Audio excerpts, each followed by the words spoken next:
आचार्य या प्रकरणाची 212 वचने आधी आपली झालेली आहेत. आज आपण बघणार आहोत 213 क्रमांकाच्या वचनावर चिंतन. सादेहो जीवैसे अधमुख असती, परमेश्वरैसे वरी पडवणी पाहत असती. एकाधा एकवैसी वरती वास पाहिलं, तरी ऐसाची काढी जाईल. मागील वचनामध्ये आपण बघितलं की परमेश्वर वचनाची, परमेश्वर विधीची, परमेश्वर आज्ञेची नुसती दशी म्हणजे नुसतं एक टोक जरी पकडलं, एक विधी जरी आपण पकडला तरी सुद्धा स्वामी सांगतात ते पुरेसं आहे. तो एक विधी तुम्हाला अनेक विधींपर्यंत पोहोचवेल, परंतु आपण एक विधीच करायला आपण कधी तयार होत नाही. आणि स्वामींनी सांगितलं विधीकरिता विधीच पुरे. म्हणजे एक विधी जर का तुम्ही केला तर दुसरा विधी तुम्हाला लगेच प्राप्त होतो, किंवा दुसरा विधी करण्याची इच्छा मनामध्ये होत असते. जसं नामस्मरण करत आहोत, नामस्मरण करता करता मनामध्ये इच्छा होणार की नुसतंच कोरडं नामस्मरण करून काय उपयोग आहे, त्याच्यामध्ये लीळा सुद्धा आठवता आली पाहिजे. मग आपण लीळा वाचन, लीळा चिंतनाच्या मागे लागू. म्हणजे नामस्मरण, लीळा चिंतन दोन्ही सुरू झालं. त्याच्यामध्ये लगेच आठवेल की नामस्मरण हे कसं झालं पाहिजे, चतुर्विध स्मरण झालं पाहिजे. नाम, लीळा, मुखी, चेष्टा. मग त्यासोबत चतुर्विध दुःख सुद्धा असलं पाहिजे. म्हणजे एक विधी तुम्ही घेतला की त्याला दुसरा विधी, तिसरा विधी, चौथा विधी हा बरोबर आपल्याला स्फुरत राहतो. आणि म्हणून स्वामी सांगतात एकच विधी तुम्ही पकडा, कुठलाही एक विधी तुम्ही प्राप्त करा, बाकीचे विधी तुम्हाला बरोबर प्राप्त त्याच्यामध्ये होणार आहेत. परंतु आपण एकच विधी करण्यासाठी आपली माघार असते. स्वामी सांगतात विधीकरिता विधीच पुरे. एक विधी केल्यानंतर दुसरा विधी आपोआपच स्फुरतो, किंवा परमेश्वर त्या विधीचा योग आणून देतात, किंवा ती योग्यता वाढून आपण त्या विधीपर्यंत पोहोचतो. आणि म्हणून सांगितलं छोटी एल्हाईसा आहे, त्या एल्हाईसेला स्वामी काय करतात, त्या ओट्याच्या वर घेतात. स्वामी पटीशाळेवर आहेत आणि स्वामी आपल्या उपरण्याचा काही भाग त्यांच्याकडे देतात.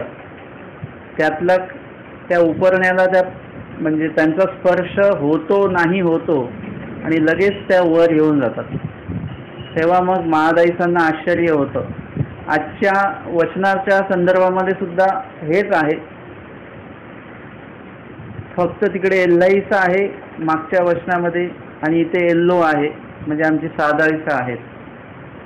त्यांच्या बाबतीमध्ये पण असंच आहे की परमेश्वराच्या कुठल्याही विधीचा किंवा वचनाचा, आज्ञेचा जर का आपण स्वीकार केला तर काय होतं, एथीची दसीची धरली पुरे. अजून त्याचं कुठलं कार्य आहे. स्वामी सांगतात की बाबा सर्व जीव जे आहेत त्यांनी आमच्या वचनाच्या दशीचा, विधीच्या दशीचा आचार केला पाहिजे. तर मग असं सगळं सांगितल्यानंतर, जसं आता मागच्या सत्रामध्ये आपण या वचनावर विश्लेषण ऐकल्यानंतरची गोष्ट आहे की सर्व पुरुष, सर्व साधक, ईश्वर साधक किंवा ईश्वरी मार्गाला प्रवर्तलेले सगळेजण या ईश्वराच्या विहित दशीचा लगेच स्वीकार करत असतील. की एखादा विधी, चला आपण या वचनामध्ये आता असं ऐकलंय तर लगेच आपण त्या विधीचा स्वीकार करू, म्हणून अनेक लोक एका तरी विधीचा स्वीकार करत असतील. ते सांगितलेलं आहे की नदीमध्ये तुमचं किती पण मोठं वस्त्र असो, किती पण मोठं वस्त्र, तर नदीमध्ये जर का वाहून जात असेल त्याचं एक टोक जरी तुम्ही पकडलं तरी अख्खं वस्त्र ते तुमच्या ताब्यात असल्यासारखं आहे. तसं एक वचन जरी तुम्ही आचरत असाल तर बाकीची सगळी वचनं तुम्ही आचरू शकता. म्हणजे तुमच्या त्या कक्षेमध्ये ते येऊन जातात, तुम्ही त्या कक्षेमध्ये येऊन जाता, होऊ शकतं. परंतु तुम्हाला काय करावं लागेल, नुसतं टोक धरून उपयोग नाही, परत ते टोक तुम्हाला ओढावं लागेल, मग हळूहळू हळूहळू तुमच्याकडे ते कपडा येईल. तो आता ओला कपडा आपल्याकडे ओढणं हे पण काही सोपी गोष्ट नाही आहे, परंतु तुम्हाला घेता येईल ते, म्हणजे विधी तुमच्या कुठेच जाणार नाहीत. तसं हे जाणल्यानंतर सर्व जीव दशीचा आचार करत असतील किंवा एक तरी विधी जीव नित्यनेमाने आचरत असेल. जसं आता आपण सांगितलं की रोज एक वचन पाठ करायचं, उपक्रम केला आपण, आणि घरातल्या लोकांनी घरातल्या लोकांचं पाठांतर घ्यायचं. मग आता खूप लोकांचं मला प्रतिक्रिया आल्या की आम्ही घरामध्ये आम्ही तसं करतो आहोत, एकमेकाचं पाठांतर घेतो आहोत, आणि आमची एवढी वचनं पाठ झाली आहेत, एवढी वचनं पाठ झालेली आहेत. म्हणजे हळूहळू हळूहळू एक विधी आचरण करायला लागले, त्यांचं जेव्हा पूर्ण सूत्रपाठ पाठांतर होईल किंवा सूत्रपाठ पाठ करता करताच त्यांना अजून एखादा विधीच पुरेल की बाबा लीळा वाचन पण केलं पाहिजे, आपण लीळा पण आपल्या मागे आहे, म्हणजे हळूहळू ते पण होणार. हे काय आहे, एक विधी पकडला की बाकीचे विधी आपोआपच तुम्हाला करण्यासाठी परमेश्वरच पूर्णरूपता करून देतात. आणि म्हणून हे सगळं जाणल्यानंतर प्रत्येक जीव एक तरी विधी करण्यासाठी लगेच पाय पुढे टाकत असेल, पुढाकार घेत असेल. तर स्वामी सांगतात असं काही होत नाही. परत स्वामींचं ते वचन येतच, येथून म्हणितले ते न होवावे. आता केलं जरी आपण तरी किती दिवस करतो, जास्त दिवस नाही करत. एखादा विधी जर का चालू केला तर तो किती दिवस करतो हे परत मुद्द्याचं आहे. आपण एकदम भावनिक होऊन एकदम हे लीळा आपण ऐकली, हे वचन ऐकलं, भावनिक झालो, लगेच विधी सुरू केला, खूप तर खूप 1 महिना चालतो. उन्हाळ्यासारखा 4 महिने चालला पाहिजे, पावसाळ्यासारखा 4 महिने चालला पाहिजे असं नाही चालत. तर त्याच्याही पेक्षा कमी चालतो, 1च महिना चालतो आपला विधी, खूप तर खूप. 1 महिना झाला की आपलं तो विधी तिथेच थांबतो. असं का होतं? विधी करण्याची इच्छा होत नाही. या सगळ्या प्रश्नांची उत्तर आजच्या वचनामध्ये आहेत. विधी करण्याचीच इच्छा होत नाही. कुणी जरी विधी करत असेल तरी आपल्याला त्याचा आनंद नसतो. कुणी जर का स्मरण करतं तर त्याचं आपल्याला हे नसतं की बघा चांगलं चाललंय म्हणून आपली प्रतिक्रिया नसते. कुणाची वचनं पाठ आहेत, लीळा पाठ आहेत, तर त्याचा आपल्याला आनंद नसतो. आपण स्वतः ते पाठांतर करावं किंवा एखादा विधी करावा त्याचाही आपल्याला हे नसतो, उत्साह नसतो, आणि इच्छाशक्तीच नसते विधी करण्याची. आपल्याला असं वाटतं की विधी आपण नको जाऊ देत, काय कोणासाठी तरी आहेत, कुणीतरी करतील, आपल्याला काही घेणं देणं नाही याचं. अशा दृष्टिकोनातनं जीव का असतात याचं उत्तर स्वामींनी दिलेलं आहे. साधे हो जीव ऐसे अधमुख असती. म्हणजे आम्हाला असं वाटतं की बाबा इथे पोथी चालते, साप्ताहिक पोथी, लोक का येत नाहीत.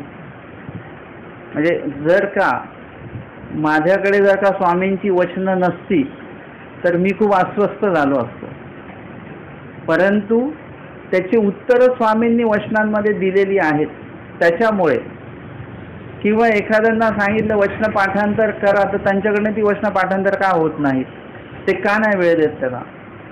का कुणाला वाटत नाही की लीळाचरित्र वाचून काढावं. दत्तात्रय कवच 21 आणि 101 वेळा वाचतात लोक, का लीळाचरित्र वाचू नये असं कोणाला झालं? कुणीतरी सांगितलं का की बाबा तुम्ही लीळाचरित्राचं 101 वेळा पारायण करा म्हणून सांगितलं? जर का हा उपक्रम हाती घेतला ना की एक लीळा रोज 11 वेळा वाचा, तुम्ही उद्या दुसरी लीळा 11 वेळा वाचा, लीळाचरित्र पाठ होऊन जाईल लोकांचं. दत्तात्रय कवच झालं ना पाठ. जेवढं लोक म्हणतात ना तेवढं पाठ झालेलं आहे. काही लोकांचा आता रुक्मिणी स्वयंवर पाठ व्हायला बसलाय, म्हणजे त्याचं पारायणच एवढं केलं गेलं तर. मग एवढं जर का उपक्रम आम्ही अशा पद्धतीने सांगितलं असता, रोज एक लीळा वाचा, तुम्हाला संकट आहे ना तर तुम्ही असं करा, एक लीळा 11 वेळा वाचा, त्या माणसाची ती लीळाच पाठ होऊन गेली असते. कमीत कमी त्या लीळेचं पूर्ण जे काही साचा आहे त्याच्या डोक्यात बसला असतं की कुठेही लीळा झाली तरी त्याच्या लक्षात आलं असतं ही लीळा आपण वाचलेली आहे. असे उपक्रम कोणी करत नाहीत. परंतु आत्ता या माझ्या बोलण्यातनं तुम्ही ऐकलंय तर तुम्ही हा उपक्रम करू शकता. एक लीळा 11 वेळा वाचा पाठांतराच्या दृष्टीने. परंतु हे सगळं आत्ता आपल्याला पटलं आता मी सांगतोय तरी हा बाबा हे विधी बरोबर सांगितलं बरं का, असं खरंच केलं पाहिजे, पण कधीपासनं काही सुरुवात नाही, आपला शुभमुहूर्त नाही आहे, तर तो कुठेतरी सुरुवात झाली पाहिजे. पण का होत नाही, तर स्वामी सांगतात की साधे हो साधे साहेब साधाही साधा. स्वामी सांगतात जीव ऐसे अधोमुख असती, जीव असे अधोमुख आहेत, म्हणजे त्यांच्या सगळ्यांची जे काही बघणं आहे, ज्यांच्या सगळ्यांची विचारसारणी आहे ती अध दिशेने आहे, म्हणजे ते ऊर्ध्व विचार करत नाहीत, परमेश्वर पैकीचा विचारच केला जात नाही आहे. आता हे स्वामी असं का म्हणतात साधाही सांना, हे आपण लीळेच्या माध्यमातून बघूया. उत्तरार्ध 78 क्रमांकाची लीळा आहे. पटीशाळे वाहुनी साधा पाणी पात्र देणे, ते दिसी बारसी. बारसी म्हणजे एकादशीच्या नंतर जी येते, एकादशीचा उपवास असतो, आणि त्या दिवशी बारसी आहे, दुसऱ्या दिवशी म्हणजे आता उपवास सोडण्याचा तो दिवस आहे. मग गोसावी साधा ते म्हणितले, साधे हो नायकू भिक्षा करून येईल ते पारणे कराल, की वानरा भिक्षा करून येईल ते पारणे कराल. आता ते उपवास सोडायचा आहे. स्वामी पण कधी कधी उगाचच आपलं कोणाला काहीतरी विचारत बसायचे किंवा आता उपवास तुम्ही करत आहात, मग आता कोणी भिक्षा आणल्यानंतर तुम्ही तुमचा उपवास सोडाल. 2 जण भिक्षा घेऊन येणार आहेत. एक कोण आणणार आहे, नायक भिक्षा करून येतील, म्हणजे आऊसा पण भिक्षा मागून आणणार आहेत, आणि भटोबा सुद्धा भिक्षा मागून आणणार आहेत. 2 जण भिक्षा मागून येतील. मग आता तुम्ही कुणाचं भोजन घेऊन आपलं तुमचा जो काही उपवास आहे तो सोडणार आहात. तेही म्हणितले आऊ भिक्षा करून येईल ते पारणे न करी, हे जोगीन हे चातुर्वर्णी भिक्षा करीते, नागदेव भिक्षा करून येईल ते पारणे करीन. तिने विचार केला की बाबा खरंच प्रश्न आहे हा, म्हणजे एक तर विधी चुकीचा आहे, उपवास करणं हा विधी चुकीचा आहे.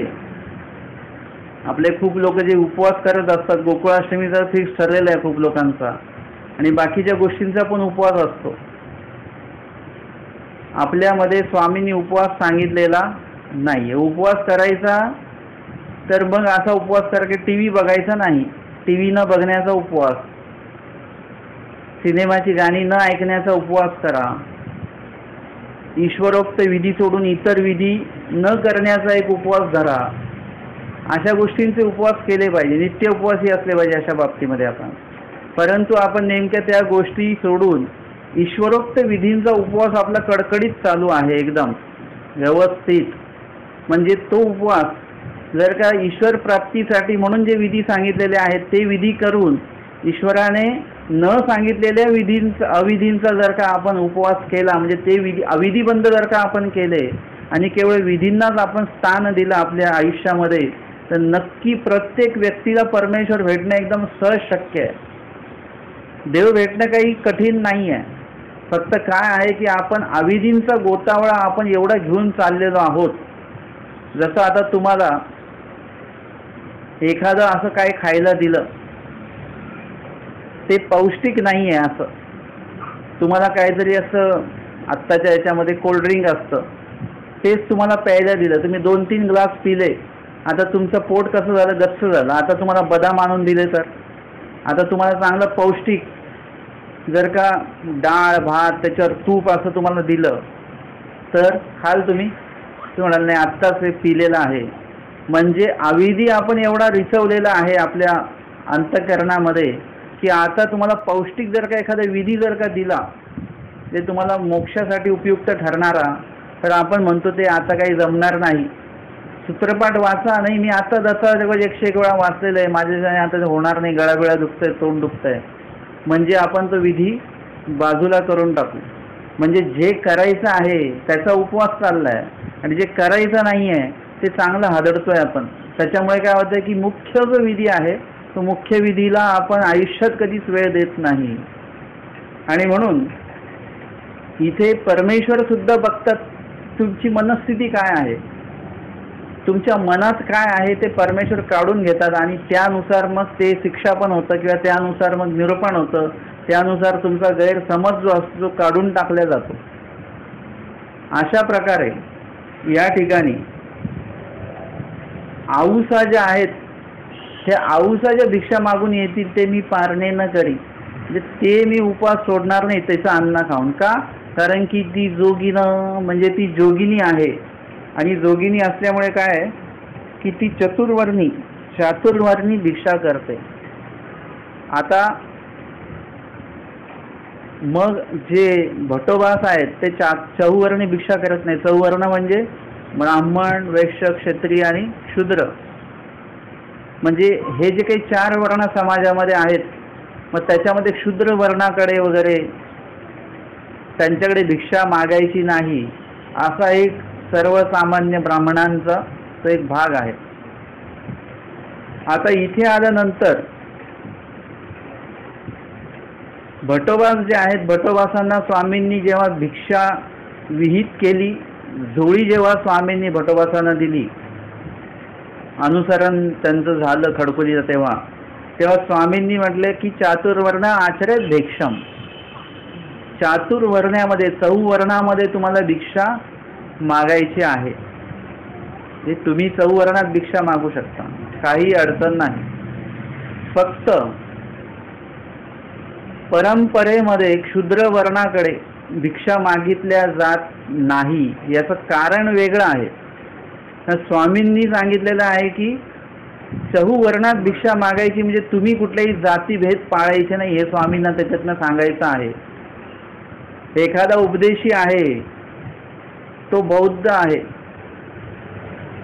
आजही आपल्या समाजात असा प्रकार आहे बरं का, उपदेशी आहे बरं का तो, परंतु तो जर का बौद्ध असेल तर आपण ते काय बौद्ध आहेत ते, पण उपदेशी आहेत ना, महानुभावपंथी आहेत ना, ते तुमचं धर्म आचरण करतात, नाम तुमच्याच देवाचं घेतात, सगळं काय आहे, तुमच्यासाठी ते बौद्ध कसे काय? मग काही लोक आपले त्यांच्याकडे खात नाही, त्यांच्याकडे पूर्वापार देवपूजा चालत आलेली आहे, सगळं काय आहे, किंवा तो आमका समाजाचा माणूस आहे, खालच्या जातीचा आहे, तो कुठल्या जातीचा असो, इथे जर का तुम्ही अशा पद्धतीने जातपात बघायला लागले तर कर्म चांडाळापासी जाती चांडाळाचा हे वचनच समजलं नाही आपल्याला. म्हणून महानुभाव व्यक्तीची कधीही महानुभाव व्यक्तीची जात विचारू नये. एवढंच विचारायचं की तुम्ही उपदेशी आहात का, एवढंच विचारा, हेच त्याची जात आहे, तर तो आपलाच आहे, आपल्याच जातीचा आहे तो. मग म्हणजे ईश्वराने त्याला निवडलेला आहे, तो कुठल्या जातीत जन्मात येऊ, समाजाने कुठल्याही हिंस याच्यामध्ये त्याचं वर्गीकरण करो, पण स्वामींनी त्याचं वर्गीकरण कुठे केलेलं आहे, त्याला कुठे घेतलेलं आहे, महानुभाव पंथात घेतो, म्हणजे ते उद्धरणाचा मार्ग चालू झालेला आहे, लक्षात घ्या. आता एखादी व्यक्ती समजा विदेशात आहे, मोठ्या हुद्द्यावर आहे, तर आपण त्याला त्याची जात विचारतो का? म्हणजे बाबा अमेरिकेमध्ये राहतो तो, आपल्या इथेच एकदम हे होऊन जातं, इतका सन्मान होऊन जातो त्याच्या बाबतीमध्ये. तसं महानुभाव पंथी आहे म्हणजे तो माणूस मोठा आहे, तो कुठल्याही जातीचा असो, आणि एखादा माणूस किती मोठ्या जातीचा असो पण तो महानुभाव पंथाचा नाही आहे, तर तो काही कामाचा नाही आहे, तो क्षुद्र जातीचाच आहे. कारण की तो कसा आहे, तो कर्म चांडाळ आहे. आणि जो महानुभाव पंथामध्ये आलेला आहे तो कर्म चांडाळ नाही, तो कर्म चांगल्या प्रकारचे कर्म त्याच्याकडनं घडतायत या ठिकाणी येऊन. म्हणून जातीभेद पाळू नयेत, परंतु क्षुद्र वर्णामध्ये भिक्षा मागण्याचा तो जो काही परंपरेमध्ये वृद्धाचारामध्ये तुम्हाला दिसणार नाही. कारण की का की त्याचं कारण असं आहे की क्षुद्र जातीचे जे लोक आहेत ते मांसाहार, मद्यपान वगैरे ते अधिक प्रमाणामध्ये करत असतात. अन्य लोक बरं का, क्षुद्र जातीचे पण अन्य लोक, यांचं खाणं पिणं वगैरे ह्या गोष्टीकडे जास्त, म्हणजे मी ऐकलं आहे की काही लोक हे ते लग्न कार्य असेल तर त्याच्यामध्ये सुद्धा ते मांसाहाराचं जेवण बनवलं जातं, म्हणजे एवढं काही लोकांना ते असतं. मग त्यातल्या त्यात बाकीचे जे लोक आहेत ते कमीत कमी कधीतरी खात असतील म्हणा वगैरे असं. तर म्हणून आपल्या परंपरेमध्ये असं सरळ सोट एकदम त्या विभागामध्ये भिक्षा मागितल्या जात नाही, कारण की ते खातात पितात, खूप प्रमाणामध्ये खातात, तो एक फक्त संग्रह पाळायचा असतो.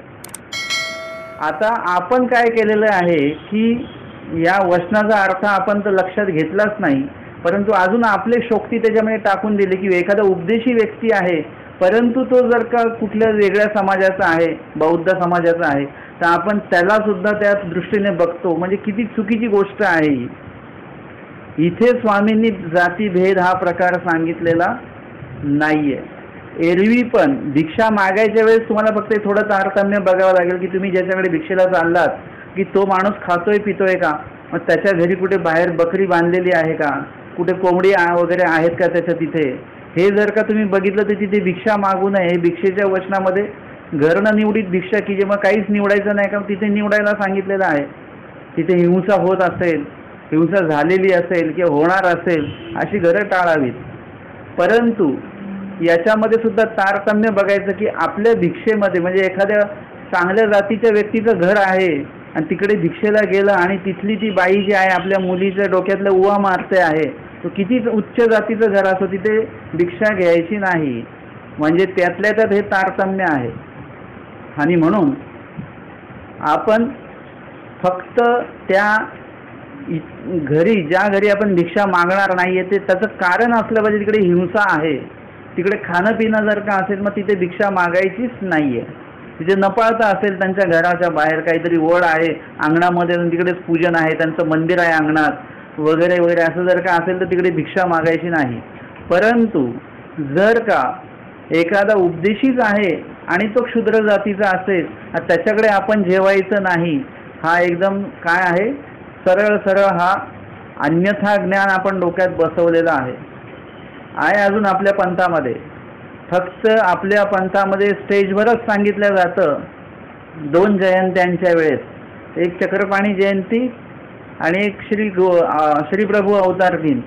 या 2 अवतार दिनाला आपण जातीभेदाचे सगळे जाळे तोडून टाकत असतो की आमच्या श्री चक्रपाणी महाराजांनी, आमच्या श्री गोविंद प्रभूंनी असं असं केलं, तसं तसं केलं, जातीभेद नष्ट केले, त्यांना जातीभेद मान्य नव्हते, ते कुणाच्याही घरी जाऊन खायचे वगैरे वगैरे, आणि म्हणून जातीभेद पाळणं हा सरासर चुकीचं आहे, हे सगळं तिथे स्टेजवर बोललं जातं. बाकी वास्तविक जीवनामध्ये आमचा अजूनपर्यंत आमचा मानव उपदेशी जो आहे हा सुद्धा जातीभेद पाळतो आहे, कडक चांगल्या पद्धतीने पाळल्या जात आहे. आजही कुठे काही लग्न करायचे असतील मग तो आमच्या जातीचा आहे का, मग तो तमका आहे का, तो तमका आहे का. जातीचा जरी असला तरी त्याच्यामध्ये परत फरक असतात बरं का. मग त्याच्यात जरी समजा तो पास झाला तरी तो जिल्ह्याचा परत हो आमच्या जिल्ह्यातला नाही आहे, त्यांचा जिल्हा वेगळा आहे. म्हणजे इतकं सगळं काटेकोरपणे बघितल्या जात असतं. म्हणजे हे काय आहे, तो महानुभाव आहे एवढं पुरेसं नाही आहे का आपल्याला, तेवढंच पुरेसं आहे. परंतु आपण नको तेवढंच त्याच्यातनं किचकट किचकट करून ते सगळे करत असून भेटतं काय. तुम्ही उपदेशी व्यक्ती सोडून तुम्ही दुसरा व्यक्ती समजा तुम्ही निवडता आणि त्याच्यामध्ये होतं काय की तो अन्य व्यक्ती असतो, तो निघतो दारुडे असतो किंवा तो अन्य भक्ती करणारा असतो. नंतर मग समस्या चालू होतात वेगळ्या. म्हणजे काय झालं, आपल्या जातीत देऊन सुद्धा आपण सुखी झालो का, नाही झालो. म्हणजे तिथे ते म्हणजे मुलीला ते काहीतरी नॉनव्हेज बनवा, हे बनवा, हे सगळ्या गोष्टी त्या मुलीला कराव्या लागतात. म्हणजे त्याच्यापेक्षा आपण यावेळेस जर का जातीभेद नाही पाळला तर चालू शकतं. असे अनेक उदाहरणं आपल्या पंथामध्ये आहेत की ज्यामध्ये जातीभेद न पाळता फक्त ते महानुभाव आहेत, या फक्त एका मुद्द्यावर त्यांनी लग्न जोडलं गेलेलं आहे आणि कुठल्या प्रकारची कुंडली नाही बघितली, कुठल्या प्रकारचं काही बघितलं नाही. म्हणजे अशा प्रकारे सुद्धा आदर्श ठरणारे वास्तविक वर्ग आपल्या पंथामध्ये आहेतच. आणि म्हणून इथे साधाईसांच्या मनामध्ये म्हणा, डोक्यामध्ये म्हणा, कुठेतरी हा भाग आहे की त्या ठिकाणी त्यांच्यामध्ये चातुर्वर्ण्य वगैरे हा प्रकार त्यांच्या डोक्यामध्ये कुठेतरी आहे. म्हणून स्वामी आवर्जून विचारतात, ते म्हणतात की नाही आऊसा कशी जोगिनी आहे, ती चहूवर्णी भिक्षा करून येते, कुणाच्याही घरी भिक्षा मागते, तिला काही हे नाही आहे, विधी विधान काही नाही आहे. आणि म्हणून ती आणलेली भिक्षा मी खाणारच नाही, विकल्प मनामध्ये त्यांच्या आहे. कदाचित मी सांगितल्याप्रमाणे म्हणजे परंपरेमध्ये आल्याप्रमाणे कुठेतरी क्षुद्र जातीमध्ये नॉनव्हेज खाल्लं जातं जास्त, म्हणून सुद्धा तिथली भिक्षा न घेणं हा एक भाग असेल. आणि म्हणून सुद्धा साधाईचं असं म्हणत असतील, ते म्हणतात की नागदेव भिक्षा करून येईल ते पारणे करील. म्हणजे भटोबास जे भिक्षा मागून येतील त्या भिक्षेचं, त्या अन्नाच्या माध्यमातून मी माझा उपवास सोडेन असं ते म्हणतात. स्वामी म्हणतात मग भिक्षा घेऊन आलेले दोघं सुद्धा, आणि भिक्षा घेऊन आल्यानंतर स्वामी भटोबासांना म्हणतात, तुमते अभ्यागते आली असती. तुमच्याकडे आता तुम्हाला अभ्यागत प्राप्त झालेले आहेत बरं का. म्हणजे आता ही भिक्षा तुम्हाला एकट्याला खाता येणार नाही. तुम्हाला अजून एक अभ्यागत म्हणजे पाहुणे. आपल्याकडे महानुभाव पंथामध्ये जे अतिथी म्हणून येतात, अचानक म्हणून जे येतात, ते साधू असतील, वासनिक असतील, ते आपल्यासाठी कसे अभ्यागत आहेत. म्हणजे उचित विधी प्राप्त करून देण्यासाठी किंवा आपल्याला घडण्यासाठी पण ईश्वराने आपल्याला त्यांचा योग घडवून दिलेला आहे की ज्यांच्या ठिकाणी आपल्याला क्रिया घडणार आहे. मग ती दंडवताची क्रियापासून त्यांना पाणी देणं, त्यांची श्रमनिवृत्ती करणं, त्यांना भोजन देणं वगैरे वगैरे, एकंदरीत सगळी श्रमनिवृत्ती आहे, त्यांचा थकवा घालवण्याचं कार्य. आणि त्या माध्यमातून त्यांना कुठेतरी हे वाटेल की अरे आपले उपदेशी भेटल्यामुळे चांगलं झालं. म्हणजे त्यांचं धर्मदृढता जी आहे, धर्माविषयी त्यांची वैचारिक पातळी जी आहे ती अजून चांगली उंचावेल. आणि म्हणून अभ्यागताची श्रमनिवृत्ती आहे महानुभाव पंथामध्ये इतक्या चांगल्या प्रकारे होत असते. जे अभ्यागत आलेले आहेत त्यांचे सर्वात आधी अंगणामध्ये पाय वगैरे धुतल्या जातात. पाय धुणं हा विधी नाही आहे बरं का, लक्षात घ्या. आपण पाय धुणं हा विधी म्हणून पकडून बसलेलो आहोत. विधी नाही आहे पाय धुणं. पाय धुणं म्हणजे काय आहे की त्या ठिकाणी पाय धुतल्यानंतर त्या व्यक्तीचा अर्धाधिक श्रम निघून जातो. तो एकदम उन्हात आणत नाही, थंडगार पाण्याने जर का पाय धुतले तर एकदम त्यांना इतकं छान वाटतं, म्हणजे थकवा निघून जातो. किंवा थंडीमध्ये आले आणि तुम्ही चांगलं गरम पाण्याने पाय धुतले तर पायाचं दुखणं, पायाचा थकवा जो असतो तो तिथे निघून जात असतो. थंड पाणी किंवा उचित पाणी जर का तुम्ही त्यांना दिलं त्यावेळी चांगला अजून थकवा निघून जातो. तुम्ही जर का चांगल्या प्रकारचा चहा बनवून त्यांना दिला तर अजून थकवा जातो. थोडा वेळ बसले, पंखा वगैरे लावला, अजून थकवा जातो. भोजन केल्यानंतर एखादी झोप जर का त्यांनी काढली तर चांगल्या प्रकारे थकवा निघून जात असतो. म्हणजे अभ्यागत वृत्ती जी आहे महानुभाव पंथामध्ये ती अशा पद्धतीची आहे की आल्यानंतर त्यांचे पाय धुतले, हातपाय सोळे करायला त्यांना पाणी दिलं, त्याच्यानंतर त्यांना देवपूजा वगैरे झाल्यानंतर ते खाली बसले तर आम्ही साधू साधू असे भेटत असतो की एकमेकांना सुपारी आम्ही देतो, गळा भेट घेतो. ते खाली बसले की त्यांचे पाय जे आहेत ते पाय चेपल्या जातात. आजही महानुभाव पंथामध्ये हा विधी आहे बरं का. आणि ते पाय चेपल्या जातात. त्यांची क्षेमवार्ता विचारली जाते की कुठून आलात, कधी निघालात घरून. सकाळी निघालात तर मग शिदोरी सोबत होती का, पिढाहरण कुठे झालं, नाश्ता कुठे झाला, मध्ये काही खाल्लं की नाही, हा सगळा इत्यंभूत. मग ते म्हणतात हो आमची शिदोरी सोबत होती. मग आता काय घेणार, आता जेवणार का तुम्ही? नाही, आता आम्ही शिदोरी सोबत होती, आता आम्ही फक्त चहा घेणार. की ते म्हणाले की हो आम्ही सकाळपासून काहीच नव्हतं आमच्यासोबत, लगेच आपल्या भोजनाची तयारी. म्हणजे इत्यंभूत सगळी चौकशी त्यांची केल्या जाते. इथून पुढे तुमचं कसं काय आहे. मग ते म्हणतात उद्या सकाळी आम्हाला जायचं आहे. किंवा मग त्यानुसार आपण त्यांना दंडवत घालत असतो की जोपर्यंत आहात, म्हणजे आल्याला विचारायचं नसतं मग कधी जाणार आहे तुम्ही, असं नसतं विचारायचं बरं का.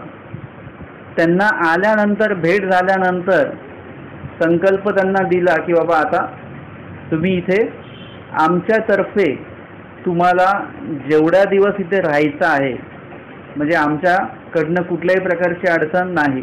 म्हणजे दंडवत घालताना तुम्ही जोपर्यंत आहात तुमच्या स्वस्थतेने तोपर्यंत उदक, पिढाहरण, व्याळी. म्हणजे उदक म्हणजे सकाळचा नाश्ता, पिढाहरण म्हणजे दुपारचं जेवण आणि व्याळी म्हणजे संध्याकाळचं भोजन.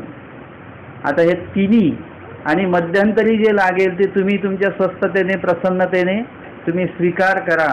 जितक्या दिवस तुम्हाला इथे थांबू वाटतं तितक्या दिवस तुम्ही तुमच्या इच्छेने इथे थांबा आणि आमच्या विधीचा स्वीकार करा. अशा प्रकारे त्या आलेल्या अभ्यागताला विनंती केल्या जाते आणि अशा पद्धतीने ही अभ्यागत वृत्ती होते. म्हणजे आलेला माणूस जो असतो तर तुमची वाचिक आणि मानसिक आणि प्रत्यक्ष विनम्रतेची क्रिया बघून तिथे प्रसन्न होऊन जातो, बरं वाटतं त्याला. आता समजा एखाद्या घरी आपल्याकडे आपण कोणाकडे पाहुणे म्हणून गेलो आणि गेल्यानंतर किचनमध्ये जे भांडी आहेत त्याची आदळआपटाची जर का आवाज आला तर आपल्याला काय कळतं की आपण इथे आलेलो आतमधल्या व्यक्तीला आवडलेलं नाहीये. काहीतरी आपल्याला लगेच लक्षात येतं की समोरचा माणूस कसा बोलतो आहे वगैरे. मी असं जास्तच हे करत असतो की समोरचा माणूस आमंत्रण देतोय, त्या आमंत्रणामध्ये त्या शब्दांमध्ये किती त्याचं आपुलकी आहे हा एक भाग मी लक्षात घेतो. नाहीतर प्रवचन संपल्यानंतर या मग आमच्याकडे, हो येतो बस. काही लोक आमंत्रण देतात तुम्हाला वेळ असेल तर या, म्हणजे वेळ काढून या म्हटलं पाहिजे. तुम्हाला वेळ नसेल तर वेळ काढून या आमच्याकडे, आलंच पाहिजे तुम्हाला. काही लोक म्हणतात वेळ असेल तर या बरं का तुम्ही. मग आता वेळ कोणाला आहे बरं? कुणाला वेळ नाही आहे.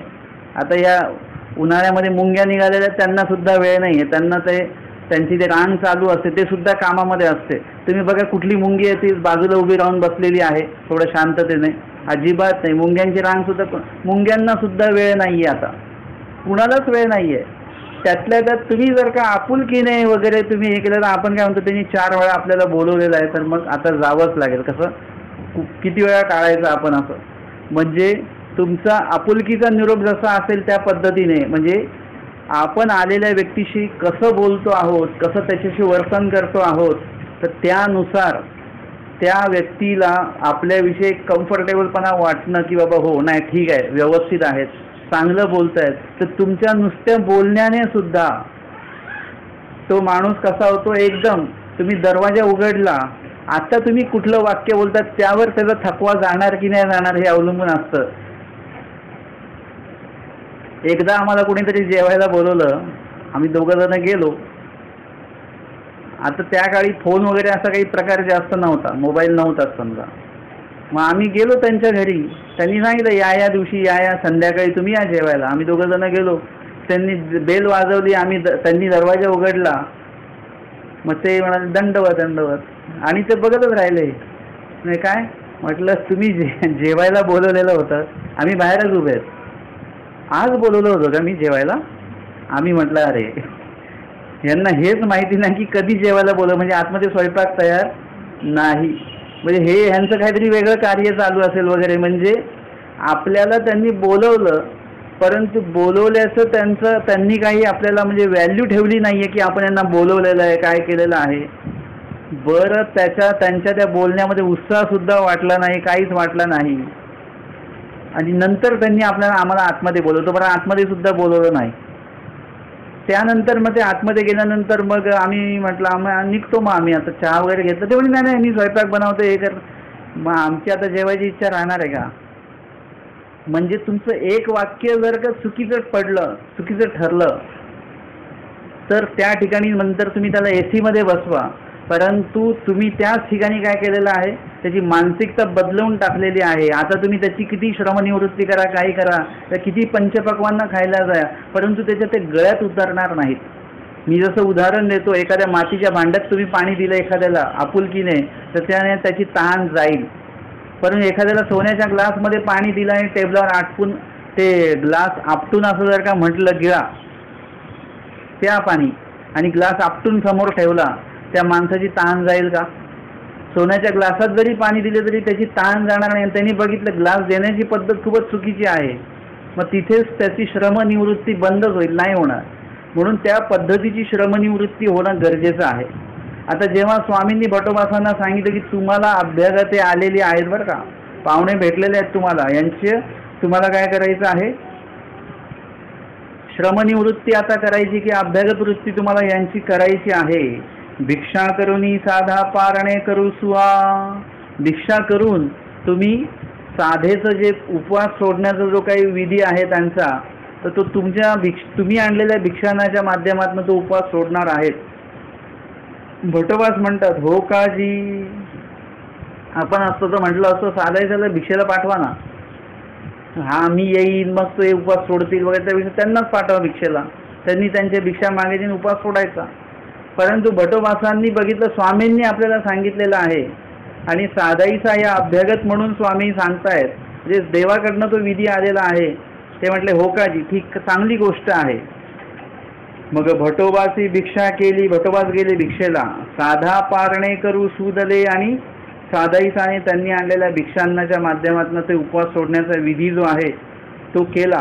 गोसाव्यांची दुपारीचा पूजावसरू झाला. दुपारचा पूजावसर स्वामींच्या ठिकाणी संपन्न झाला. आरोगणा झाली, गुळळा झाला, विडा झाला. भोजन झालं स्वामींचं. भोजन झाल्यानंतर गुळणा झाला म्हणजे स्वच्छ तोंड स्वामींनी धुतलेलं आहे. विडा झाला म्हणजे तांबूळ खाल्लेला आहे, पान खाल्लेलं आहे. पहूड झाला, उपहूड झाला. पहूड आणि उपहूड म्हणजे वामकुक्षी झालेली आहे. मग गोसावी विळीची आद पहारा एका. विळीच्या म्हणजे संध्याकाळच्या, आद पहारा म्हणजे थोडं आधी, लवकर, म्हणजे संध्याकाळी समजा 5:30 पासून होते तर त्याच्या आधी 4:30-4 वाजता म्हणा. पटी शाळेवरी बीजे केले. पडवीमध्ये स्वामी बीजे करतात. अवघी भक्तिजने गेली. सर्व भक्तिजने त्या ओट्यावर, त्या पटीशाळेचा ओटा उंच आहे, सगळेजण त्या ओट्यावर गेलेले आहेत. परंतु त्याला पायऱ्या नसतील म्हणा. साधा ज्या आहेत, साधा या वयस्कर पण आहेत आणि स्थूळ पण आहेत थोड्या, त्याच्यामुळे त्यांना काही त्या ओट्यावर असं पटकन जाता येईना. आणि म्हणून त्या म्हणतात जी जी मीही येईन, म्हणजे मी सुद्धा ओट्यावर येईन, मला सुद्धा यायचं आहे. परंतु त्यांना काही यायला संधीच नाही आहे. मग गोसावी दक्षिणीला कोणाकडे बीजे केले. दक्षिण विभागाकडे गेले त्या ओट्याच्या, त्या पडवीच्या, कारण की त्या ठिकाणी थोडंसं कमी उंच असेल. तेच श्री करू घातला आणि स्वामींनी हात दिला की हात पकडायचा आणि साधाईसाने वर यायचं. स्वामींचा श्रीकर पकडून वर यायचं. परंतु स्वामींनी फक्त हात श्रीकर असा दिला.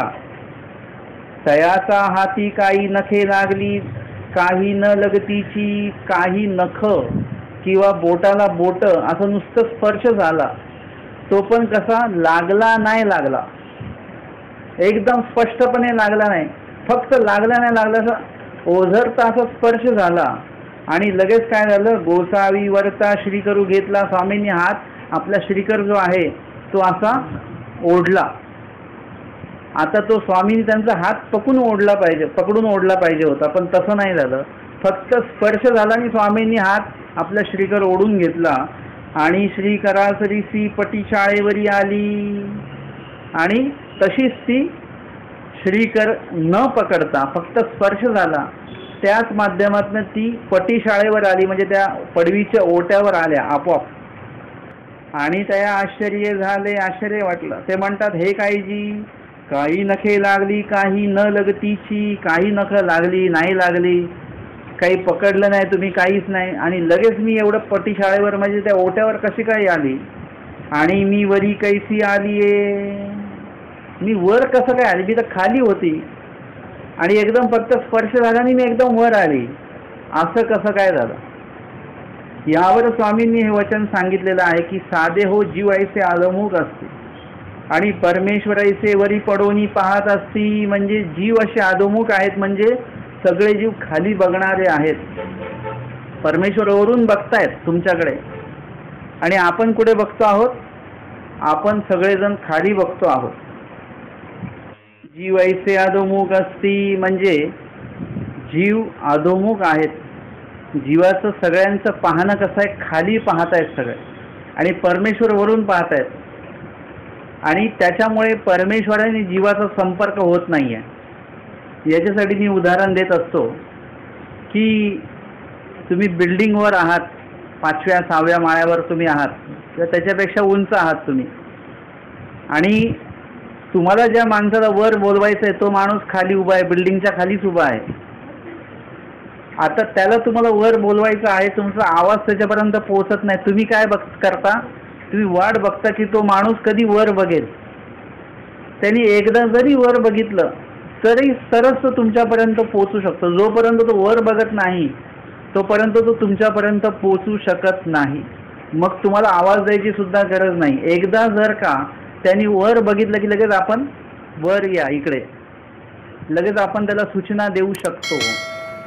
परंतु जर का त्यांनी वरच नाही बघितलं आणि त्याच्यापर्यंत तुमचा आवाज जर का पोहोचत नाही तर तुम्ही कुठल्याच प्रकारे संपर्क करू शकत नाही. आणि म्हणून या ठिकाणी परमेश्वर आपल्याकडनं ही अपेक्षा ठेवतात की आपण जे अधोमुख बघतो आहोत, आपण जे खाली बघतो आहोत, ती आपली मती जी आहे ती ऊर्ध्व झाली पाहिजे, वैचारिक पातळी आपली वाढली पाहिजे. जर का कोणाला काही विधी सांगितला तर त्याचं मुख कसं आहे, अधोमुख आहे.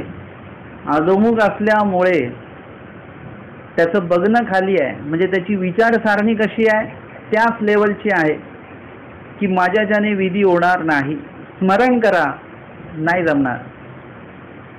मग लीळा वाचन करा, डोळे दुखतात, डोकं दुखतं, मग अमका विधी करा, तमका विधी करा, म्हणजे कुठलाच विधी करायला आपण पुढाकार घेत नाही, झाकून ठेवले. तर त्याच्यामुळे काय होतं की आपलं जी अधोमुखता आहे त्याच्यामुळे आपण परमेश्वराने सांगितलेले जे विधी आहेत, म्हणजे मगाशी जे आपण प्रश्न उपस्थित केले की आपले विधी 1 महिना 8 दिवस का चालतात, मरेपर्यंत जो जन्मक्षेपी सांगितलं मरेपर्यंत विधी का नाही चालत आपले, किंवा आपले जे ऊर्ध्व विचार आहेत, वैचारिक पातळी आपली काही क्षणापुरतीच का असते, कायमस्वरूपी का नसतं असं आपलं. फक्त मंदिरात आल्यानंतरच आपण सात्विक भाव का मनामध्ये आणतो, मंदिरात आल्यानंतर आपण धार्मिक एकदम राहतो, सात्विकता वगैरे वगैरे असं सगळं राहतं, पण बाहेर मग मंदिराच्या बाहेर पडल्यानंतर मग आपली वैचारिक पातळी वेगळी का होते, सात्विकता का निघून जाते आपल्यातली, कारण की आपण खूपसे प्रमाणामध्ये आपण अधोमुखच आहोत. मनसा वाचा कर्तव्य, मानसिकता सुद्धा आपली कशी आहे, अध प्रकारची आहे. म्हणजे प्रत्येक ठिकाणी आपण कुठल्या तरी स्वार्थाच्याच माध्यमातून बघत असतो. वाचिके म्हणजे कोणाशी जर का आपण बोलतो आहोत चांगलं, त्याच्यामध्ये कुठला तरी आपला स्वार्थ आहे, म्हणजे त्याच्यात सुद्धा तुम्ही निस्वार्थ किंवा आपुलकीने तुमचा संवाद नाही आहे. एखाद्या व्यक्तीशी आपलं काहीच काम नसताना आपण त्याच्याशी चांगलं जर का बोलता आलं, आपल्याला गोड बोलता आलं असं नाही म्हणत बरं का मी, गोड बोलणं ठीक नाही, तुम्हाला चांगलं बोलता आलं पाहिजे, चांगल्या बुद्धीने चांगल्या हेतूने बोलता आलं पाहिजे. गोड बोलणं म्हणजे कशाला म्हणतात, काम असेल तर मग ते गोड गोड बोलल्या जातं, तसं बोलणं असता कामा नाही. परंतु तुमची जी काही सात्विकता आहे ती प्रत्येक ठिकाणी तुमची ती दिसली पाहिजे, आणि तुमच्या बोलण्यामध्ये प्रत्येक वेळी सात्विकपणा असला पाहिजे, शुद्धता असली पाहिजे, पावित्र्य तुमच्या बोलण्यामध्ये असलं पाहिजे, आणि तुमच्या बोलण्यात जबाबदारपणा सुद्धा असणं गरजेचं आहे. तुम्ही जे आहात ते तुम्ही अशी व्यक्ती नाहीत की तुम्ही काहीही बोलत सुटावं, तुम्ही अशी व्यक्ती आहेत का काही खात सुटावं. असं खातो का आपण, खाताना सुद्धा आपण बघतो काय काय आहे, पाणी पिताना आपण बघतो ग्लास कसा आहे, चहा पिताना बघतो चहा कसा आहे. म्हणजे खाणं पिणं, पेहराव असेल, दागिने असतील, एवढंच काय ते चप्पल सुद्धा आपण कशी घेतो, लोक काही चप्पलेकडे बघणार आहेत का आपल्या, तरी चप्पल माझ्या पायाला शोभली पाहिजे या दृष्टिकोनातनं, म्हणजे पूर्ण गोष्टी आपण. मग बोलताना आपण कसं बोललं पाहिजे, उपयुक्त बोललं पाहिजे. तुमचं बोलणं हे काही साधं नाही आहे. तुमचं बोलणं हे तुमच्या कर्माला जन्म देणारं आहे. तुमचा मानसिक उल्लेख तुमच्या कर्मांना जन्म देतो. तुमचं वाचिकता जी आहे त्या कर्माला अजून मोठं करत असते, आणि तुमची प्रत्यक्ष क्रिया त्या तुमच्या कर्माला पूर्ण रूप देत असते. आणि म्हणून आपलं बोलणं, आपलं वगैरे सगळी वैचारिक पातळी ही सुद्धा कशी असली पाहिजे, चांगल्या प्रकारची असली पाहिजे.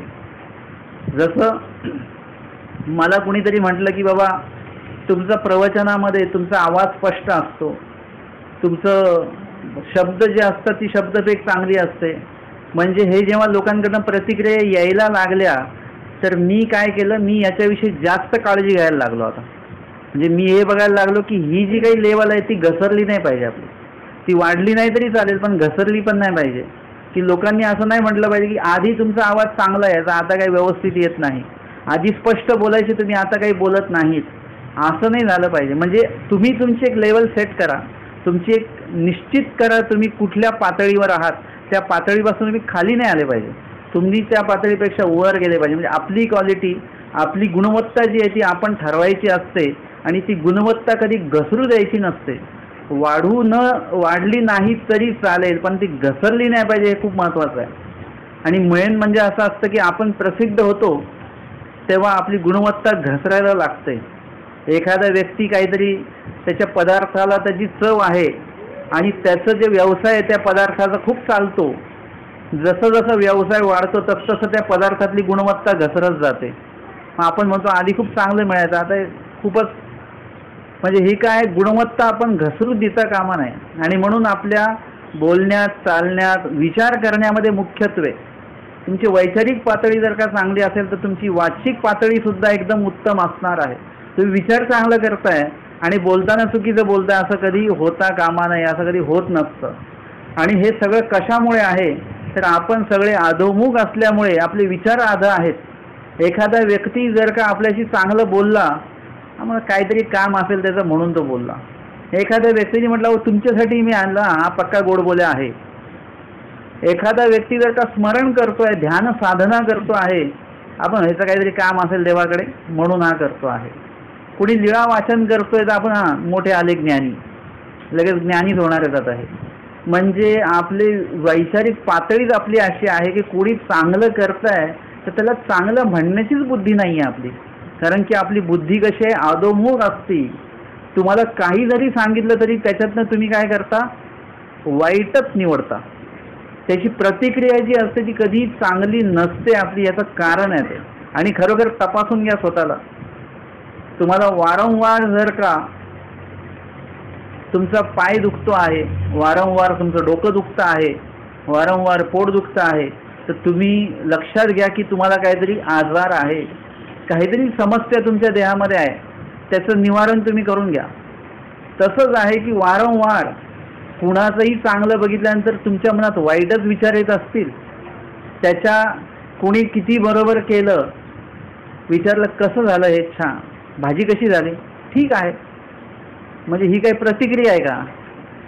छान झालेली आहे, उत्तम झालेली आहे असं तुम्ही म्हटलं पाहिजे. आम्हाला आठवतं आम्ही संवत्सरला असताना पंगत होती, खिरीची पंगत. आश्रमामध्ये खीरची पंगत जास्त प्रमाणामध्ये होत असते आणि संवत्सरला खीर हीच खूप चांगल्या बनवल्या जाते. प्रत्येक आश्रमामध्ये खीर चांगली बनते, अर्थात सगळेच पदार्थ चांगले बनतात, परंतु खीर विशेष होती. त्या दिवशी असं झालं की खीर बनवता बनवता ती बुडाला लागली, ती दूध जळालं असेल आणि त्याचा जळका वास पूर्ण त्या खिरीमध्ये आला.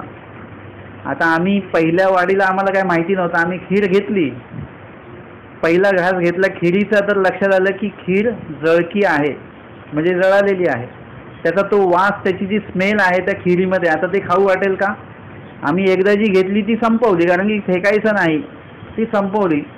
आता त्या दिवशी खीर कोणी न घेतल्यामुळे ती खीर 2-2दा 4-4दा वाढायला आली, पण ती कोणी घ्यायला तयार नाही. आता तो मामाजी बसलेले होते, मामाजी पंक्तीमध्ये बसतात आमच्या सोबत, मामाजी बसलेले होते. मामाजी कधीही एकदा वाढलं की परत मग वाढून घ्यायचं नाही. मग संवत्सरची गोष्ट.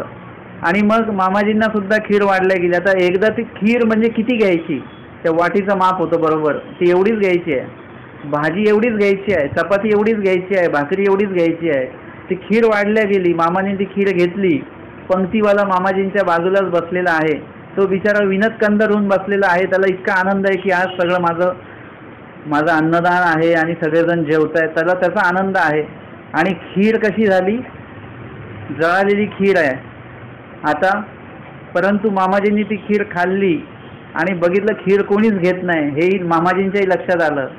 पण मामाजींनी, तो म्हणाला गुरुजी कैसा हुआ खाना, म्हणजे बहुत अच्छा हुआ, एकदम बहुत बढ़िया बना है, खीर तो बहुत बढ़िया बनी है. आणि मामाजींनी खीरवाल्याला बोलवलं, हां मला वाढ खीर अजून. आणि मामाजींनी खीर घेतली आणि सगळ्यांना खीर घ्या अजून, सगळ्यांनी त्यांनी घेतली. मग आम्हाला पण अरे गुरुजी घेतायत आपले, आपण का या चवीला नकारतो आहोत. मग जीवनामध्ये कितीतरी कडू घोट आपण पितो की नाही, कितीतरी नको त्या तुरट चवी पण आपण घेतोच की नाही, औषधाच्या माध्यमातनं किंवा अनुभवाच्या माध्यमातून कितीतरी तिखट अनुभव आपण घेत असतो. तर एक हा अनुभव सुद्धा घेता येईल की आपल्याला थोडं अशा पद्धतीचं. कमीत कमी हे खाताना आपल्या लक्षात येईल की आमच्या बाईसा गेल्यानंतर स्वामींना जे काही भोजन दिलं जायचं तर स्वामी म्हणतात कधी आम्ही म्हटलं की हे कच्चंच राहिलं तर दुसऱ्या दिवशी ते करपवून पाठवलं जायचं, जाळून. चपाती कच्चीच राहिली, भाकरी कच्चीच राहिली, दुसऱ्या दिवशी ती जाळून यायची, अधिक प्रमाणात शेकवता म्हणजे त्याच्यात तारतम्य राहिलं नाही. स्वामी म्हणाले जास्तच शेकल्या गेली, ही जळाली तर उद्या कसं यायचं, कच्चंच यायचं. कदाचित आम्ही ती चव अनुभव घेऊ शकतो की एक जळकं अन्न कसं लागू शकतं. खातो का कधी आपण जळकं अन्न? कधीच खात नाही.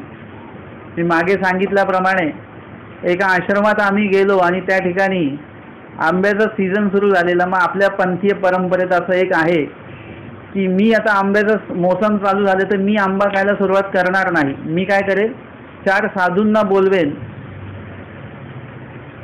त्यांच्या ठिकाणी मी ते आमरसाची पंगत मी करेल आणि तेव्हापासून मी पण खायला लागेल. म्हणजे सुरुवात जी आहे ती अशा पद्धतीने करायची.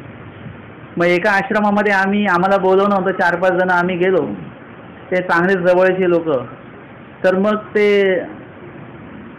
त्यांच्या आश्रमातले जे होते, जे बाहेरचं सगळं बघायचे, त्यांनी ते आंबे आणले, त्याचा रस केला गेला, ते वाढलं गेलं. आम्ही सगळे जेवायला बसलो. ज्यांनी आंबे आणलेले होते ते माझ्या बाजूलाच बसले होते. ते आमच्यापेक्षा ज्येष्ठ आहेत ते. तर ते माझ्या बाजूलाच बसले. जेवण सुरू झालं, पहिला घास घेतला आणि लक्षात आलं की आंबा इतका आंबट आहे की प्रमाणाच्या बाहेर आंबट आहे. त्याच्यात 1 किलो साखर टाकली, ती साखर पण आंबट होऊन गेली, पण ते काही रस गोड झाला नाही. मग त्यांच्या आश्रमातले त्यांचे जे मोठे भाऊ होते ते त्यांच्यावर वैतागले. हे असा आंबा आणत असतात का? पहिलाच आंबा साधूंना बोलवलं आपण, हे झालं, हे असा आंबा आणत असतात, एवढ्या वर्ष तुम्ही आणता हे एवढं. ते म्हणे की मला जो आंबा त्यांनी दिला त्या दुकानदारांनी टेस्ट करायला तो गोडच होता, पण त्यांनी जो पॅक करून दिला तो आंबट आहे. त्यांनी फसवलं दुकानदाराने त्यांना. म्हणजे बघा असं असतं. आता ते ज्यांनी आंबा आणलेला होता ते इतके नर्वस झाले की ते उदास झाले, अरे काय आपल्याकडनं चुकी झाली. ते माझ्या बाजूलाच होते. ते मला म्हणाले की राहुल दादा, हे चुकीचं झालं म्हणे, हे आंबट आंब्याचा रस तुम्हाला एवढं बोलवलं आम्ही. म्हटलं काय हरकत नाही, मी आजच्या जीवनामध्ये आजपर्यंत मी आंबट आंब्याचा रस कधीच खाल्ला नाही. पहिल्यांदा मी आंबट आंब्याचा रस खातो. म्हणजे आंबट आंब्याचा रस बनवण्याची पद्धतच नाही आहे. पण आज आपण आंबट आंब्याचा रस पण कसा असतो ते पण आपण हे करूया. का लोक आंबट खात नाहीत का? कढी पित नाहीत लोक? कढी कशी पाहिजे? आंबट पाहिजे. ती जेवढी जास्त आंबट तेवढं चांगलं लागतं. बाकीच्या चटण्या वगैरे हे ते काही गोष्टी नसतात आंबट, त्याच्यात चिंचेचं हे टाका ते टाका, आंबट करा त्याला. आंबट खात नाहीत का लोक? पण आमची मानसिकता आहे आंबा आंबट नसावा, बाकी चिंच आंबट खाऊ आम्ही, परंतु आंबा आंबट नसावा. चिंचेचं झाड बघितलं, चिंचा बघितलं, खाऊ वाटतात की नाही? ते काय गोड असतात चिंचा, ते आंबट असतात म्हणूनच खाऊ वाटतात. म्हणजे कधीतरी तुम्ही वेगळी चव सुद्धा तुम्ही हे करू शकता. मी त्यांना म्हटलं काही हरकत नाही, उलट चांगलं झालं की आज हा पण रस खायला मिळाला. त्या निमित्ताने ही चव सुद्धा कशी असते ती बघता आली ना आम्हाला. तसंच आहे की आम्ही जेव्हा जे गुरुजींनी घेतलं की जळलेली खीर घेतली, तर आम्ही म्हटलं की त्यांनी जर का घेतली तर आपल्याला घ्यायला काय हरकत आहे. म्हणजे गुरुच्या सन्निधानी हा एक फरक राहतो की गुरु कसं आचरण करतायत तशा पद्धतीने आपल्यामध्ये सुद्धा त्यांना बघून सगळ्याच गोष्टी काय ऐकून होत नसतात, सगळ्याच गोष्टी काय वाचून येत नसतात. तर काही गोष्टी अनुभवून, काही गोष्टी बघून तुम्हाला काय होत असतं, अनुभव येत असतो. म्हणून ऐकून वाचून अनुभवून देखोवेखी तुमच्याकडे आचार येत असतो.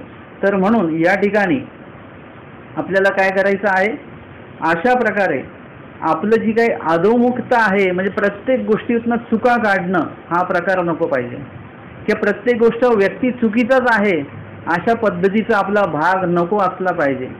कारण की तो माणूस, तो व्यक्ती कुठेतरी पुढे जाऊन त्याचं वटवृक्षामध्ये बदल होणार आहे. आज जरी तो एवढूसा बी रूपामध्ये आहे, परंतु जेव्हा केव्हा त्याला जमिनीमध्ये त्याचं बीजारोपण होईल, त्याला खत पाणी वगैरे घातल्या जाईल, त्याचं रोप तयार होईल, त्या रोपाचं जर का संरक्षण केलं तर उद्या वटरोपामध्ये आणि वटरोपाचं वटवृक्षामध्ये त्याचं रूपांतर होणार आहे. असं आमच्या स्वामींनी वचन आणि दृष्टांताच्या माध्यमातून आम्हाला आधीच सांगून ठेवलेलं आहे. म्हणून तुम्ही कोणालाही कमी लेखू नका, कोणाला वाईट लेखू नका. तो व्यक्ती पुढे काय असेल, आज तुम्ही त्या व्यक्तीबद्दल जर का चुकीची कमेंट केली तर त्याच्यामुळे काय पुढे भविष्यात घडू शकतं हे तुम्ही लक्षात घ्या. आणि म्हणून कुणाविषयी मानसिके आपण हे असतं ना, ज्याला बोलतात की अरे ह्यांनाच विधी घडतात, आम्हाला घडतच नाही, ह्यांना सगळं हे घडतं, आम्हाला घडतच नाही. हा त्या आपल्या तुमच्या त्या दोषाविषयी तुम्ही दुःखी राहा, पण त्याला घडतंय म्हणून त्याच्याविषयी तुम्ही जेलसी राहू नका, त्याच्याशी तुम्ही जळू नका किंवा त्याच्याविषयी तुम्ही वाईट भाव मनामध्ये आणू नका. तुम्ही तुमचा भाव बघा की हा माझा दोष आहे की तो माझ्याकडे घडत नाही आहे. म्हणजे हे काय आहे, ऊर्ध्वमुख होण्याचं लक्षण आहे. परंतु आपलं जर का अधोमुख असू आपण, तर जोपर्यंत तुम्ही ईश्वराकडे बघत नाही, बघणं म्हणजे काय, सन्मुख होणं, बघता आलं पाहिजे ना आपल्याला देवाकडे, देवाच्या वचनांकडे आपल्याला बघता आलं पाहिजे, लीळेंकडे बघता आलं पाहिजे, देवाच्या आज्ञेकडे आपल्याला बघता आलं पाहिजे. ते जेव्हा तुम्ही बघाल त्यावेळेस तुमचं ऊर्ध्वमती व्हायला सुरुवात होईल. जोपर्यंत बघत नाही तुम्ही तोपर्यंत ऊर्ध्वमती होणे नाही. आणि म्हणून या ठिकाणी आपल्याला ईश्वराच्या विधींचा आणि आज्ञेचा विचार करावा लागेल. जसं जसं तुम्ही विचार कराल तसं तसं तुम्ही, जसं आमच्या स्वामींनी भटोबासांना सांगितलं, जीवाकडे एवढे एवढे दोष आहेत, एवढे एवढे सगळे त्याच्याकडे अविधी त्याच्याकडे भरलेले आहेत आणि याच्यामुळे देव होणार नाही.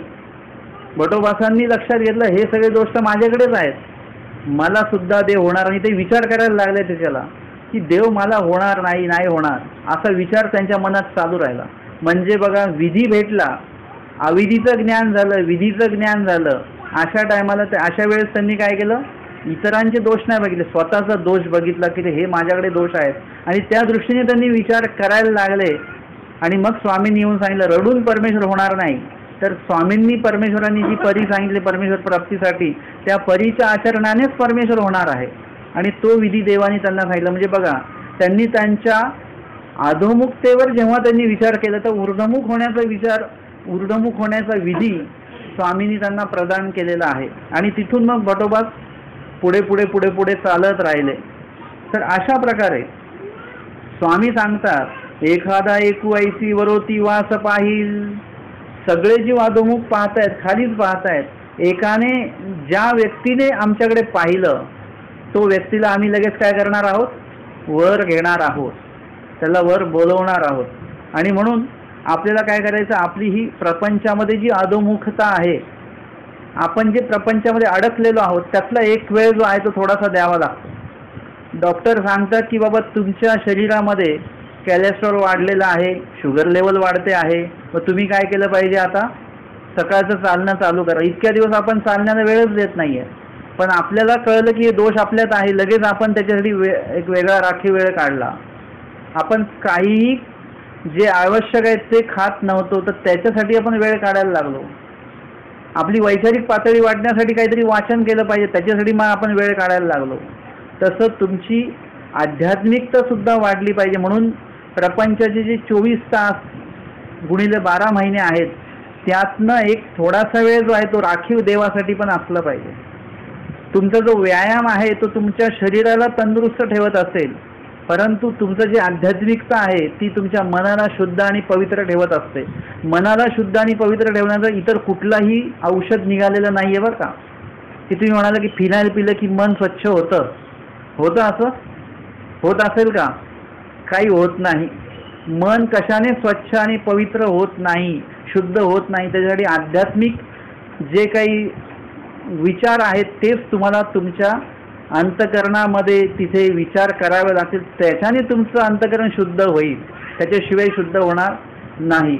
आणि म्हणून एका जरी जीवाने ऊर्ध्वमुख होऊन जर का पाहिलं तर स्वामी तयासी ऐसाची काळी जेल, म्हणजे त्याला आम्ही असं सहजपणे वर घेऊ. आणि म्हणून आपल्याला काय करता आलं पाहिजे, आपलं अधमुख जे आहे ते आपल्याला ऊर्ध्व करता आलं पाहिजे. मग गोसावी पटीशाळेवरील खेळू करत असती पडवीमध्ये, गोसाव्यांची सकाळी आरोगण झाली होती. सकाळी लवकर स्वामी जेवले होते आणि नंतर मग आता जेवण नाही, खूप वेळ झाला, संध्याकाळचे 4:30, त्यानंतर मग अजून कितीतरी समजा 5, 5:30, 6 वाजले असतील कदाचित. आणि मग बाईसा विनंती करतात स्वामींना, बाबा आजी सकाळी आरोगणा झाली होती तरी आता आरोगणे बीजे की जोना. सकाळीचं भोजन झालेलं होतं, तर आता वेळ होतो आहे, तर भोजनासाठी चला. स्वामी म्हणतात बाई येथची घेऊन या, इथेच घेऊन या. मग येथोनी साधा जोग्यासी पाणी पात्र दी जाईल. साधेला पण आम्ही काय करू, भिक्षा देऊ. मग बाई ते तेथेच घेऊन आल्या. कोरुका होता तो वेचला कोरुका नाही. कोरका म्हणजे आपल्या मार्गामध्ये अर्धी चतकोर वगैरे जे काही भाकर असते त्याला कोरका म्हटलं जातं. भाकरीला कोरका म्हटलं जातं. एरवी तुम्ही कोरका म्हणजे सुकवलेला असा सुद्धा प्रचलित आहे, परंतु जुन्या लोकांच्या शब्दात बोलण्यामध्ये आजही तो शब्द आहे की कोरका आहे का म्हणजे भाकरी आहे का. मग ते कोरका जो आहे म्हणजे भाकरी जी आहे ती संपलेली आहे. मग स्वामी म्हणतात विनायका मागा मार्कंडाची कोरक्याची झोळी असे ते आणा. विनायकाच्या मंदिराच्या मागे मार्कंडाने जी स्वतःची भिक्षेची झोळी अडकवून ठेवलेली आहे त्याच्यामध्ये कोरका म्हणजे त्याच्यात भाकरी आहे ते घेऊन या. मग तो कोरुका आणला, ते आणलं, ती भिक्षा झोळी आणली त्यांची. गोसाव्यांना तिथे ताट वाढलं गेलं. वरण तूप पोळी, वरण तूप आणि चपाती पोळी. गोसाव्यांजवळी साधे बैसली होती. सर्वज्ञ म्हटले साधे हो या हे तुम्हा पातनी पात्र देईल, म्हणजे तुम्हाला आम्ही भिक्षा देऊ. मग स्वामी काय करायचे, एकू घास श्रीमुखी घाली ती, एकू तयाचा हाती घाली ती. एक घास स्वतः स्वामी घ्यायचे खायचे आणि एक घास त्यांच्या हातावर ठेवायचे साधाईसांच्या. ऐसी कोरक्याची आरोगणा झाली, अशी भाकरीची आरोगणा झाली. मग वर्ण भातू कढी, एकू घास गोसावी घेती, एकू तयाच्या हाती घाली ती. वर्ण भात कढी याचा एक घास स्वतः घ्यायचे आणि एक घास त्यांना द्यायचे. गोसावी कढी साकवती घाली ती, तर उगीची असती. मग गोसावी कढी साकवती घाली ती, मग घासू घेती. ऐसी कढी साकवतीची आरोगणा झाली. मग आमचे स्वामी कढी साकवती म्हणजे भाजी हे सर्व त्यांना ते त्याच्यामध्ये कालवून मग घास द्यायचे. त्याच्यानंतर कढी साकवतीची आरोगणा झाली, म्हणजे कढी आणि भाजी याच्यामध्ये मिक्स केलेला जो काही कालवलेला जो घास आहे त्याची आरोगणा भोजन झाल्यानंतर मग आमच्या स्वामींनी ताक भातू म्हणजे ताक भात जेवणाच्या शेवटी, दुपारची जेवण असेल तर किंवा तर त्या जेवणाच्या शेवटी जर का ताक भात जर का खाल्ला तर ते जेवण पचतं. मग गोसावी एकू घासू ताक भाताच्या श्रीमुखी घाली ती, एकू तयाच्या हाती घाली ती. एक ताक भाताचा घास स्वतः खायचे, एक त्यांच्या हातात. साकवती घाली तर उगीची असती. मग गोसावी साकवती घाली ती, मग घासू घेती. म्हणजे मग कधी कधी स्वामी ताक भाताचं, कधी नुसते साकवती फक्त, त्याच्यामध्ये ताक किंवा कढी नाही. मग भटोबास म्हणतात जी एल्लोसी ताक पातसे विन गमेची ना. भटोबासांना माहिती होतं यांना काय आवडतं. ते म्हणाले यांना ताक आणि पातसे म्हणजे पिठल्याशिवाय यांना जमत नाही. एक तर ताक पाहिजे, नाही तर एक तर पिठलं पाहिजेच. आता मी नागपूरला गेलेलो, तिथे सगळ्याच गोष्टींसोबत ते कढी द्यायचे. समोसा दिला त्याच्यासोबत कढी, आमकं ते हे त्यांच्याकडे सांबरवडी मिळते त्याच्यासोबत कढी. ते फक्त लोक चहासोबतच कढी देत नव्हते, बाकी सगळ्यासोबत पुरणपोळीसोबत सुद्धा कढी. कढी म्हणजे तिथे आहेच आहे. तुम्ही जसं ताटाला मीठ वाढता ना तसं तिथे कढी वाढल्या जाते, म्हणजे तिथे कढी खातातच खातात. आणि मग यांना सुद्धा ताक पातसई विन ते जमेच ना, म्हणजे लागतं. स्वामी म्हणतात न गमो कांगा. ठीक आहे, काही लोकांना सवय असते. काही चुळा एका कारणे ताका कारणे प्राणी आपला धर्म सांडावा. म्हणजे एखाद्या पदार्थासाठी तुम्ही आपला धर्म सोडावा का, की मला ह्या पदार्थ सोडवता येत नाही त्याच्यामुळे मी हा विधी करत नाही, असं करून चालेल का? चालेल. एखादा पदार्थ तुम्ही तुम्हाला सवय असेल, नसेल जमत प्रकृतीला, तर तुम्ही तो पदार्थ खा, पण धर्म सोडू नका असं स्वामी सांगतात. स्वामी सांगतात साधे हो तुम्हासी तक्रपाणा अनुज्ञा, म्हणजे तुम्हाला ताक खाण्यासाठी तुम्हाला अनुज्ञा आहे, काही हरकत नाही, असं स्वामींनी त्यांना विधी सांगितलेला आहे. ती बी चूळची मोठी या चौमध्ये नगमे तरी एक ठावा अपजविजे त्रसोने दिजे. स्वामींनी सांगितलेलं आहे की जे तुम्हाला प्रकृतीला आवश्यक असेल तर ते तुम्ही खाऊ शकता. जीवाला त्रस उत्पन्न होऊ देऊ नका. आणि त्रसला सांगता जीव काय होईल, विषया म्हणजे दोषाला एखाद्या वेळेस शरण जाऊ शकतो. तुम्हाला एखादा पदार्थ खायची इच्छा झाली, तो खायला मिळत नाही, तुम्ही अस्वस्थ होता, मग तो विकत घेऊन खाल्ला जातो. विकत भेटत नसेल तर आपण काय करतो, चोरून सुद्धा खायला. चोरत नसाल तुम्ही, परंतु मानसिके चोरी करता की कोण बघतंय का, कोणी बघत नसेल तर पटकन उचलायला. मानसिके चोरी झाली, उचललं नाही तुम्ही पण मानसिक चोर झाला तुम्ही. म्हणजे असं होऊ शकतं. म्हणून त्रस उत्पन्न होऊ देऊ नका. आणि पुढे स्वामींनी अजून विधी विहित केलेला आहे. आजच्या सत्रामध्ये आपण आचार्य या प्रकरणाचं 213 क्रमांकाचं वचन आणि तत्संदर्भातली उत्तरार्ध 78 क्रमांकाची लीळा, पटीशाळे वावणी साधा पाणी पात्र देणे, ही या ठिकाणी आपण श्रवण चिंतन केलेली आहे. दंडवत.